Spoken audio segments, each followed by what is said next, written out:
Nous examinons aujourd'hui la proposition de loi du groupe GDR et je veux sincèrement remercier notre collègue Pierre Dharréville de nous permettre d'avoir à cet instant le débat sur la sécurité sociale autrement que par le seul prisme que nous abordons chaque année, qui est celui du seul financement de la sécurité sociale, en oubliant que d'abord et avant tout, c'est en partant des principes, des besoins, que nous devons réfléchir aux moyens que nous dégageons.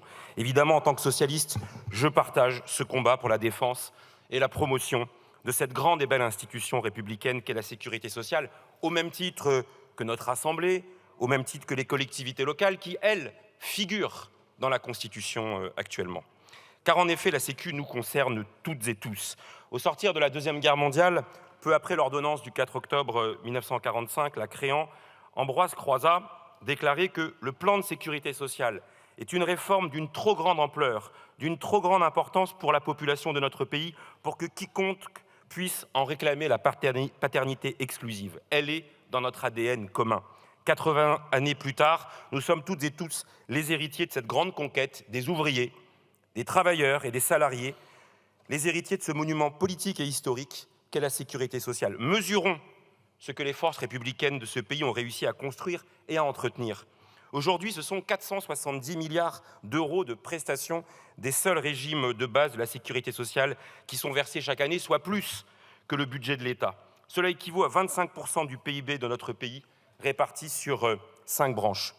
À tous les niveaux, cet héritage est tout bonnement d'une richesse incommensurable pour tous nos concitoyens qui bénéficient chaque jour des prestations assurées par notre effort commun.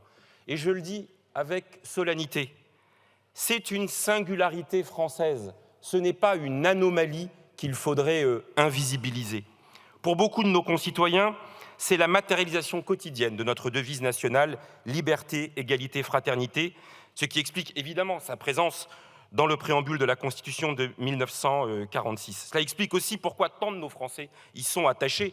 Quelle autre institution peut se targuer, sondage après sondage, d'un taux de popularité de 85%, d'un taux d'adhésion de la part de nos concitoyens? C'est surtout son efficacité qui doit être reconnue.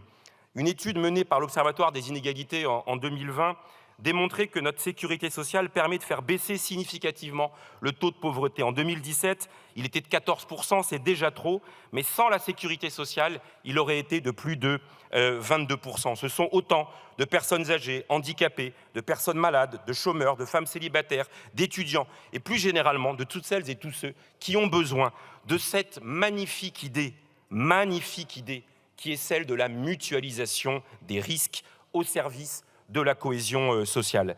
C'est en cela, comme le dit très justement cette proposition de loi constitutionnelle, que la sécurité sociale est une institution essentielle de notre République. Et en l'introduisant dans le corps de la Constitution, l'objectif est de rendre plus opérationnelle son opposabilité, si j'ose dire, là où, disons-le, le juge constitutionnel fait preuve d'une relative frilosité à reconnaître comme aussi important que les libertés publiques les droits sociaux. C'est bien l'objectif de cette constitutionnalisation. Il y a aussi un autre objectif, c'est que ce serait un point d'appui pour non seulement la défense, mais aussi la promotion de notre système de sécurité sociale contre toutes celles et ceux qui la remettent en question, et notamment son universalité. Et les adversaires sont de nature diverse, avec parfois des combats qui convergent. Il y a évidemment l'extrême droite. Elle n'était pas dans le Conseil national de la résistance, et c'est normal qu'elle n'aime pas la sécurité sociale et la proposition de Pierre Dharréville aujourd'hui. Il y a aussi, disons-le, les comptables de Bercy, qui depuis des années rêvent de rapatrier dans le giron du budget de l'État les dépenses de sécurité sociale. Et puis il y a aussi, bien sûr, les acteurs du marché qui trouvent que c'est une anomalie terrible d'avoir ces milliards qui échappent aux règles du marché. Cette constitutionnalisation doit nous fournir le point d'appui dont nous avons besoin. Je le disais, non seulement de la défense, mais de la promotion. C'est renouer avec l'idéal de la République sociale de Jean Jaurès, pour non seulement défendre la sécurité sociale, mais aussi la généraliser, l'étendre, couvrir de nouveaux risques. Vous l'aurez compris, les députés socialistes et apparentés voteront évidemment pour ce texte de nos collègues du groupe GDR.